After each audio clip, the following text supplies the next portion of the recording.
Supreme court में मुख्य चुनाव आयुक्त और चुनाव आयुक्तों की नियुक्ति के नए कानून से जुड़े मामले पर सुनवाई हुई। चयन समिति से सीजीआई को हटाकर कैबिनेट मंत्री को शामिल करने पर जस्टिस दीपांकर दत्ता और जस्टिस सतीश चंद्र शर्मा की बेंच ने गंभीर सवाल उठाए।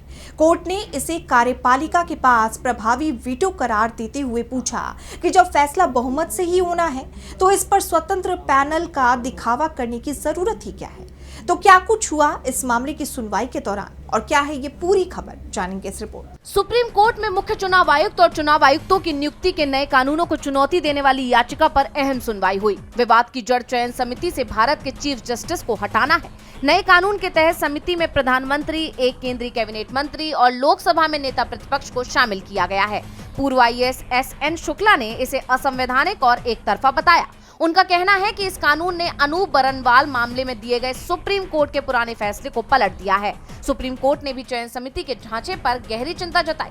बेंच ने टिप्पणी की, समिति में प्रधानमंत्री और उनके ही एक कैबिनेट मंत्री के होने से बहुमत पहले से तय है। एक कैबिनेट मंत्री कभी प्रधानमंत्री के खिलाफ नहीं जा सकता। ऐसे में कार्यपालिका के पास नियुक्तियों पर प्रभावी वीटो आ गया है। जब फैसला बहुमत से ही होना है तो इस स्वतंत्र पैनल का दिखावा करने की जरूरत ही क्या है। सुनवाई के दौरान कुछ दलीलें इस तरह रहीं। एसएन शुक्ला याचिकाकर्ता, उन्होंने कहा, ये नई चयन समिति पूरी तरह एक तरफा है। इसमें विपक्ष के नेता की राय का कोई मतलब नहीं है। मौजूदा आयुक्तों को अनुभव नहीं बल्कि राजनीतिक कारणों से चुना गया है। ज्ञानेश कुमार ने गृह मंत्रालय में रहते हुए अनुच्छेद 370 हटाने का काम संभाला था। ईसी संधू ने उत्तराखंड में यूसीसी की नींव रखी थी। वहीं जस्टिस सतीश चंद्र शर्मा ने कहा, वो आईएएस अधिकारी हैं। उन्होंने कलेक्टर और रिटर्निंग ऑफिसर के रूप में कई चुनाव कराए हैं। चुनाव आयुक्त बनने के लिए किसी राज्य का मुख्य निर्वाचन अधिकारी होना जरूरी नहीं है। विधानसभाएं कानून पास करती हैं, अधिकारी नहीं। आप व्यक्ति पर सवाल उठाने के बजाय सीधे कानूनी बिंदुओं पर बात करें। इस पर एसएन शुक्ला ने कहा, चुनाव आयुक्तों के नाम की सिफारिश करते समय पूरी जानकारी और कार्यवाही का विवरण राष्ट्रपति को नहीं भेजा गया। जस्टिस शर्मा ने कहा, कॉलेजियम में भी हम लंबी चर्चा करते हैं लेकिन अंतिम नोट में सिर्फ नाम भेजे जाते हैं। आपको कैसे पता कि विवरण राष्ट्रपति को नहीं भेजा गया।